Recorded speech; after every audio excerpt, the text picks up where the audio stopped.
ಏನ್ ಕ್ರೈಟೀರಿಯಾ ಇರುತ್ತೆ ಸೆಲೆಕ್ಷನ್ಗೆ ಅಂತಕ್ಕಂಥದ್ದು ಹೇಳ್ತೀನಿ. ಫಸ್ಟ್ ಆಫ್ ಆಲ್ ಡೆವಲಪ್ ಆಗಿರ್ಬೇಕು, ಲೋ ಕಾಸ್ಟ್ ಆಗಿರ್ಬೇಕು ಅಂತ.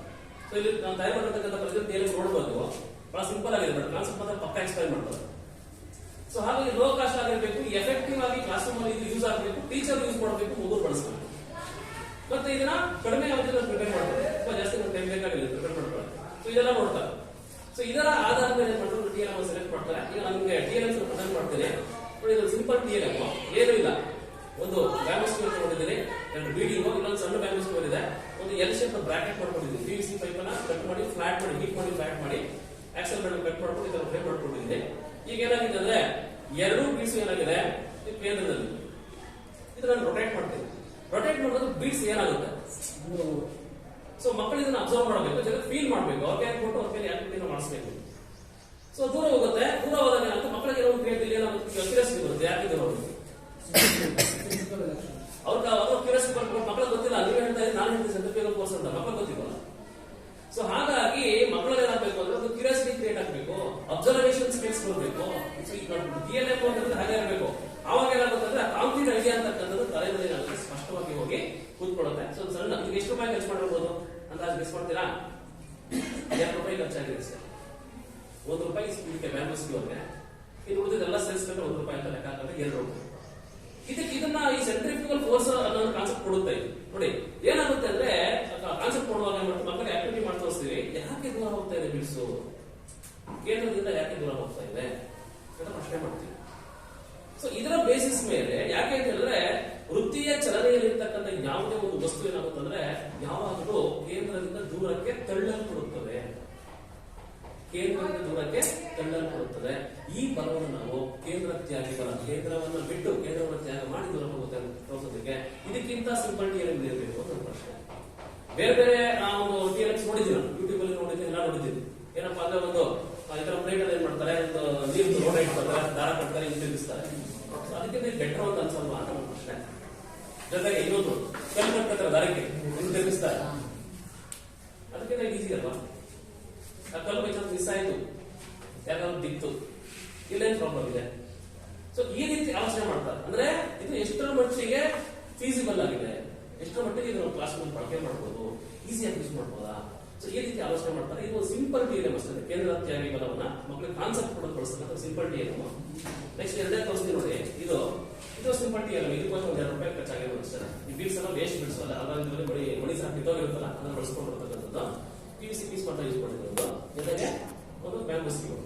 ಮಕ್ಕಳು ಆಟ ಆಡ್ತಿರ್ತಾರೆ, ಸಂತೆಗಳಿಗೆ ಜಾತ್ರೆಗೆ ಹೋದ್ರೆ ರಾಟೆ ಅಂತ ನೋಡಿದ್ವಿ. ರಾಟೆಯಲ್ಲಿ ಕುದುರೆ ಮೇಲೆ ಕೂತ್ಕೊಂಡು ಏನ್ ಮಾಡ್ತಾರೆ, ಮಿಷನ್ ತಿರುಗಿಸ್ತಾರೆ, ದೊಡ್ಡದೊಂದು ಇದಿರ್ತದೆ, ಒಂದು ರಾಟೆ ತರ ತಿರುಗಿಸ್ತಾರೆ, ಕುದುರೆಗಳೆಲ್ಲ ಇದೆ ಕುತ್ಕೊಂಡಾಗ ಕುದುರೆ ಎಲ್ಲ ಮೇಲೆ ಹಾಕ್ತಾರೆ, ಮಕ್ಕಳೆಲ್ಲ ಒಳಗೆ ಬಿಟ್ಟಾಗ್ತಾರೆ. ಬಾಡಿ ಕುದುರೆಗಳ ಬಾಡಿ ಆಗಿರ್ಬೋದು, ಮಕ್ಕಳು ಬಾಡಿ ಒಳಗೆ ಬಿಟ್ಟಾಗುತ್ತೆ. ಸೊ ಇದನ್ನ ಬಳಸ್ಕೊಂಡು ನಾನು ಕೇಂದ್ರ ತ್ಯಾಗಿ ಬಲ ಮತ್ತು ಕೇಂದ್ರಾಭಿಮುಖ ಬಲಗಳು ಹೇಳ್ತೀನಿ. ಆಟ ಆಡಿರ್ತಾರೆ, ಬಟ್ ಅದು ಸೈನ್ಸ್ ಅಂತ ಗೊತ್ತಿಲ್ಲ. ಸೊ ಅಲ್ಲಿ ಹೊರಗಡೆ ಇರ್ತಕ್ಕಂಥದ್ದನ್ನ ನಾವು ಕ್ಲಾಸ್ ರೂಮ್ ತರಬೇಕು. ಹೇಗೆ ತರೋದು? ಈ ತರ ಸಿಂಪಲ್ ಟಾಯ್ಸ್ ಮಾಡ್ಕೋಬೇಕು, ಟಾಯ್ಸ್ ಮಾಡ್ಕೋಬೇಕು. ಜಸ್ಟ್ ರೊಟೇಷನ್ ಕೊಡ್ತೀನಿ ಅಷ್ಟೇ. ಕೊಟ್ಟಾಗ ಏನಾಗ್ತವೆ ಎಲ್ಲ ಕುದುರೆಗಳು ಮತ್ತೆ ಕುದುರೆ ಮೇಲೆ ಕೂತಿರ್ತಾರೆ, ಮಕ್ಕಳು ಏನ್ ಮಾಡ್ತಾರೆ, ಕೇಂದ್ರದಿಂದ ದೂರಕ್ಕೆ ಏನಾಗ್ತಾರೆ, ಚಲನೆ. ಇದೇ ಕೇಂದ್ರ ತ್ಯಾಗಿ ಬಲ. ಜೊತೆಗೆ ಅವರ ದೇಹಗಳು ಏನಾಗ್ತಾವೆ ಅಂದ್ರೆ ಕೇಂದ್ರದ ಕಡೆ ಬೆಂಡ್ ಆಗ್ತವೆ. ಸೊ ಕೇಂದ್ರ ಅಭಿಮುಖ ಬಲ. ಸೊ ನಾವು ಬೈಕಲ್ಲಿ ರೈಡ್ ಮಾಡುವಾಗ ಟರ್ನಿಂಗ್ ಅಲ್ಲಿ ಯಾವ ಕಡೆ ಬೆಂಡ್ ಆಗುತ್ತೆ ನಮ್ಮ ಗಾಡಿ, ಟರ್ನಿಂಗ್ ಹೊರಗಡೆ, ಟರ್ನಿಂಗ್ ಒಳಗಡೆ ಬೆಂಡ್ ಆಗಿರುತ್ತೆ, ಕೇಂದ್ರಾಭಿಮುಖ ಬಲ ಒಳಗೆ ಸರಿತಾ ಇದೆ. ಸೊ ಆ ವೃತ್ತಿಯ ಚಲನೆಯಲ್ಲಿ ನಾವು ಕೇಂದ್ರಾಭಿಮುಖ ಬಲ, ಕೇಂದ್ರ ಮತ್ತು ಕೇಂದ್ರ ತ್ಯಾಗಿಗಳನ್ನು, ಬಟ್ ನಮ್ಮ ಕಾನ್ಸೆಪ್ಟ್ ಇಟ್ಕೊಳ್ಳೋದು ಕೇಂದ್ರ ತ್ಯಾಗಿಗಳನ್ನ ಸಿಂಗಲ್ ಕಾನ್ಸೆಪ್ಟ್ ಇಟ್ಕೊಂಡಿದ್ದೀವಿ. ಸೊ 2 ರೂಪಾಯಿ ಮಾಡ್ಕೊಂಡು 2 ರೂಪಾಯಿ ಖರ್ಚು ಮಾಡ್ಕೊಂಡು. ಸೊ ಇದೊಂದು TLM. ನೆಕ್ಸ್ಟ್ ಮತ್ತೊಂದು TLM, ಕೇಂದ್ರ ತ್ಯಾಗಿ ಬಲದ ಅನ್ವಯ. ಎಲ್ಲೆಲ್ಲ ಅನ್ವಯ ಮಾಡ್ತೀವಿ ಕೇಂದ್ರ ತ್ಯಾಗಿ ಬಲವನ್ನ? ಸೊ ನಾವಲ್ಲಿ ಸೆಂಟ್ರಿಫ್ಯೂಜ್ ಮಾಡೋದು ಬಳಸ್ತೀವಿ ಅಂತ ಹೇಳ್ತೀವಿ. ನಮಗೆ ಲಾಸ್ಟ್ ಇಯರ್ ಚಾಪ್ಟರ್ ರೀತಿ ತೆಗೆದುಬಿಟ್ಟಿದ್ದಾರೆ, ಬಟ್ CBSE ICSE ಇದು ಇದೆ, ನಮಗೆ ಬಂದಿದ್ದಾರೆ. ಸೊ ಸೆಂಟ್ರಿಫ್ಯೂಜ್ ಎಲ್ಲೇ ಬಳಸ್ತೀವಿ, ಹಾಸ್ಪಿಟಲ್ ಬಳಸ್ತೀವಿ, ಜೊತೆಗೆ ಇಂಡಸ್ಟ್ರಿ ಬಳಸ್ತಾರೆ. ಒಂದು ಮೆಡಿಸಿನ್ ಇಂಡಸ್ಟ್ರಿ ಆಗಿರ್ಬೋದು, ಅಥವಾ ಒಂದು ಬ್ಯೂರೇಜ್ ಇಂಡಸ್ಟ್ರೀಸ್ ಬಳಸ್ತಾರೆ, ಮತ್ತೆ ಡೈರಿ ಇಂಡಸ್ಟ್ರೀಸ್ ಬಳಸ್ತಾರೆ, ಮತ್ತೆ ಹಾಸ್ಪಿಟಲ್ ಮೆಡಿಸಿನ್ ಅಂದ್ರೆ ಅದೇ ಟೆಕ್ನಿಕಲ್ ಒಂದು ಬ್ಲಡ್ ಟೆಸ್ಟ್, ಯೂರಿನ್ ಅನಾಲಿಸಿಸ್ ಮಾಡ್ತಕ್ಕಂಥ ಸಂದರ್ಭದಲ್ಲಿ ಇಲ್ಲೆಲ್ಲ ಏನ್ ಮಾಡ್ತಾರೆ ಬಳಸ್ತಾರೆ. ಸೊ ನಾನು ತರಬೇಕು ಅಂದ್ರೆ ತರಕ್ಕಾಗಲ್ಲ, ಕಾಸ್ಟ್ ಜಾಸ್ತಿ ಇದೆ, ಸುಮಾರು 5,000 to 10,000 ರೂಪಾಯಿ ಆಗುತ್ತೆ ಅಲ್ಲಿ ಹಾಸ್ಪಿಟಲ್. ಜೊತೆಗೆ ನಾನು ಓಪನ್ ಮಾಡಿ ತೋರ್ಸಕ್ಕಾಗಲ್ಲ, ಒಳಗೆ ಹೆಂಗಿದೆ ಏನಾಗುತ್ತೆ ತೋರ್ಸಕ್ಕಾಗಲ್ಲ.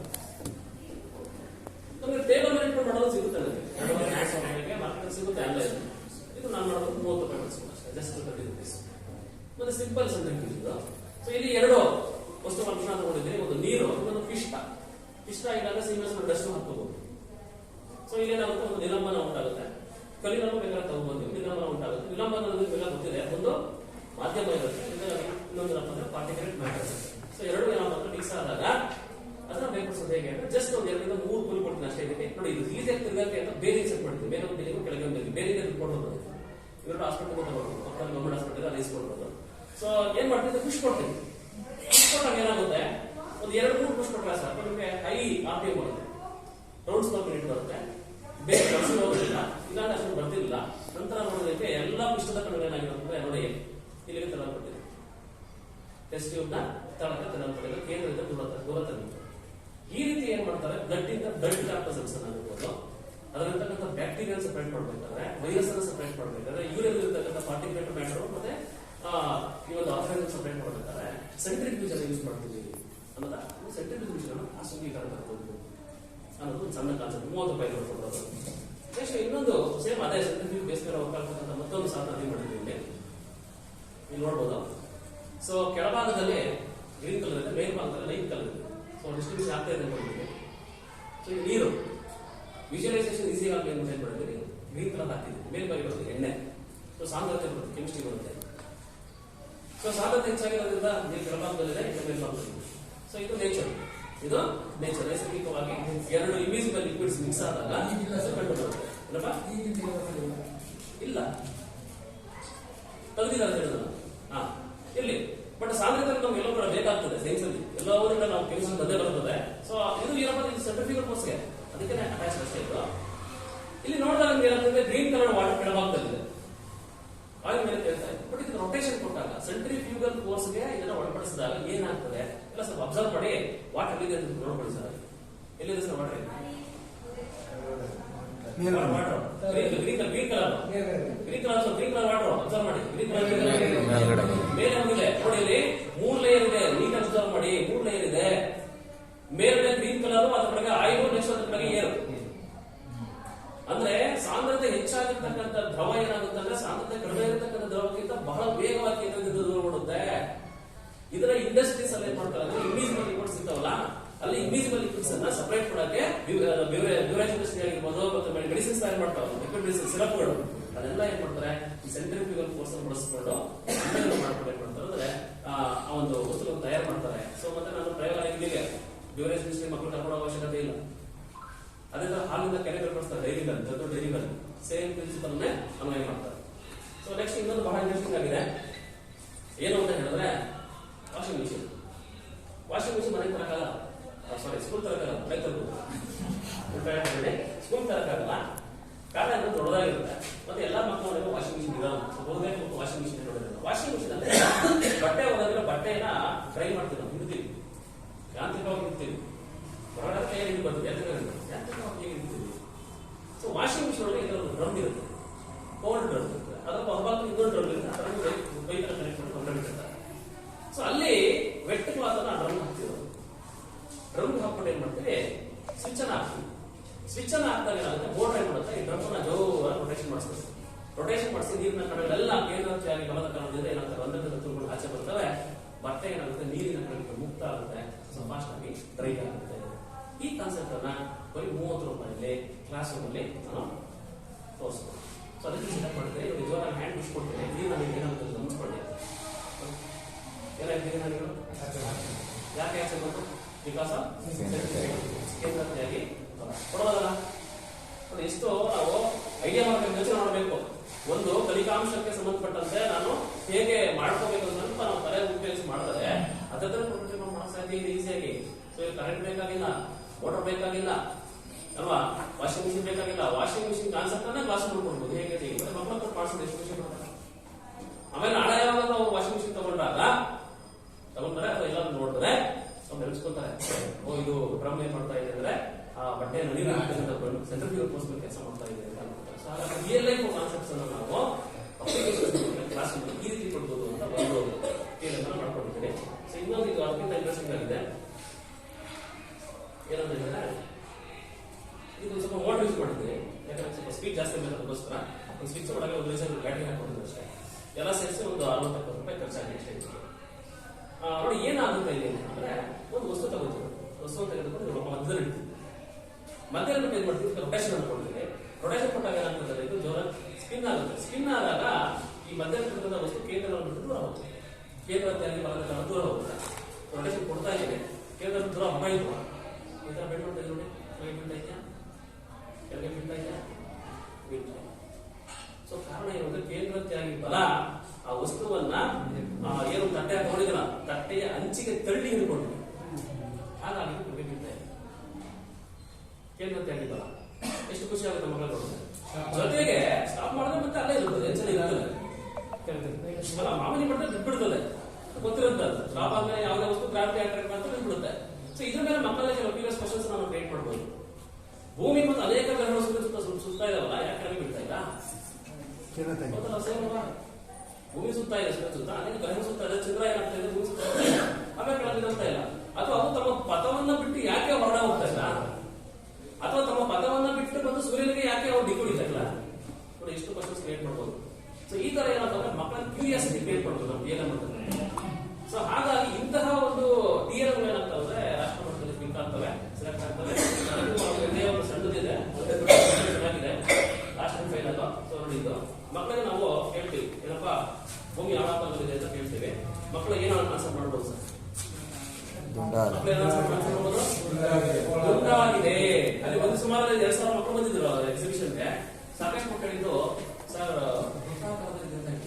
ನಾವು ಕಾಶಿ ಹೇಳಿದೆ, ದೋಸೆ ವೃತ್ತಾಕಾರದಲ್ಲಿದೆ, ಭೂಮಿ ಏನೋ ಅಂತ ಹೇಳಿದ್ರೆ ಯಾವಾಗ ಸರ್ ರೌಂಡ್ ಆಗಿದೆ ಸರ್ ಅಂತ ಹೇಳ್ತಾರೆ. ಅಂದ್ರೆ ಮಕ್ಕಳಿಗೆ ನಾವು ಕಾನ್ಸೆಪ್ಟ್ ಕೊಡಬೇಕಾದ್ರೆ ಕರೆಕ್ಟ್ ಆಗಿ ಕೊಡಬೇಕಾಗ್ತದೆ. ಸೊ ವೃತ್ತಾಕಾರದಲ್ಲಿದೆ ಅಂತ ಹೇಳಿದ್ರು, ಬಟ್ ಅದನ್ನ ಅಕ್ಸೆಪ್ಟ್ ಮಾಡಿದ್ರೆ ಹೇಳಿದೆ, ನೋಡಪ್ಪ ಅದಲ್ಲ, ನಾವು ಸಾಮಾನ್ಯವಾಗಿ ಹೇಳ್ತಾರೆ. ಕೆಲವು ಮಕ್ಕಳು ಹೇಳ್ತಾರೆ, ಸರ್ ಭೂಮಿ ಏನಾಗಿದೆ, ದುಂಡಾಗಿದೆ, ಗೋಳಾಕಾರದಲ್ಲಿದೆ ಅಂತ ಹೇಳಿದ್ರು. ಬಟ್ ಭೂಮಿ ಗೋಳಾಕಾರದಲ್ಲಿ ಸಾಕಿಲ್ಲ. ಯಾಕೆಂದ್ರೆ ಭೂಮಿಯ ಉತ್ತರ ಧ್ರುವ ಮತ್ತು ದಕ್ಷಿಣ ಧ್ರುವ ಏನಾಗಿದೆ ಗೊತ್ತಾ, ಚಪ್ಪೆಯಾಗಿದೆ. ಮತ್ತೆ ಏನು ಈ ಒಂದು ಮಧ್ಯದಲ್ಲಿ ಬರ್ತದಲ್ಲ ಈ ಭಾಗ, ಇದೇನಾಗಿದೆ, ಉದ್ದಿಕೊಂಡಿದೆ, ಬಲಿಶಾಗಿದೆ. ಸೊ ಅದಕ್ಕೋಸ್ಕರ ಏನಂದ್ರೆ ಭೂಮಿಗೆ ಅದರದೇ ಆದ ಒಂದು ಶೇಪ್ ಕೊಟ್ಟಿದ್ದಾರೆ, ಹೆಸರು ಕೊಟ್ಟಿದ್ದಾರೆ, ಜಿಯೋಯ್ಡ್ ಶೇಪ್ ಅಂತ ಹೇಳ್ತಾರೆ, ಅಥವಾ ಆಬ್ಲೆಟ್ ಸ್ಪೆರಾಯ್ಡ್ ಅಂತ ಹೇಳ್ತಾರೆ. ಸೊ ಮಕ್ಕಳಿಗೆ ಆ ಕಾನ್ಸೆಪ್ಟ್ ಕೊಡ್ತೀವಿ ಅಲ್ವಾ? ಸೊ ಅದನ್ನ ಮಾಡಿ ತೋರಿಸ್ಬೇಕಲ್ಲ. ಈಗ ಭೂಮಿ ತನ್ನ ಅಕ್ಷರ ಸುತ್ತುತ್ತೆ, ಸುತ್ತದಾಗ ಭೂಮಿ ಗೋಳಾಕಾರದಲ್ಲಿ ಇರಲ್ಲ, ಭೂಮಿ ಸುತ್ತಾನೇ ಇದೆ. ಇದು ಸ್ಟಾಪ್ ಆಗಿದೆ, ಸ್ಟಾಪ್ ಆಗ ಆಕಾರ ಚೇಂಜ್ ಆಗ್ಬೋದು.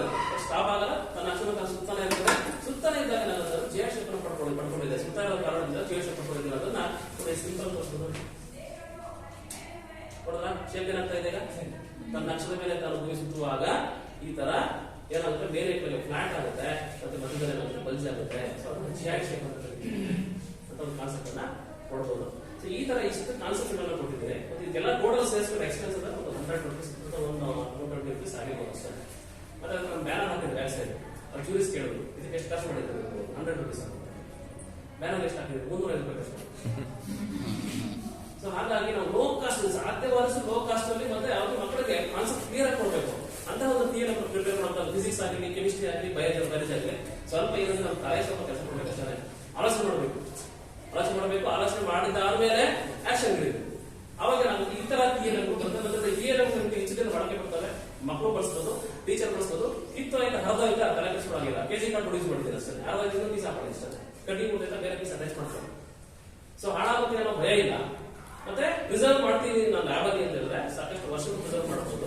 ಮಕ್ಕಳ ಕೈಗೂ ಮಾಡಿಸ್ಬೋದು. ಮಕ್ಕಳಿಗೆ ಒಂದ್ಸರಿ ತೋರಿಸ್ಬಿಡಿ.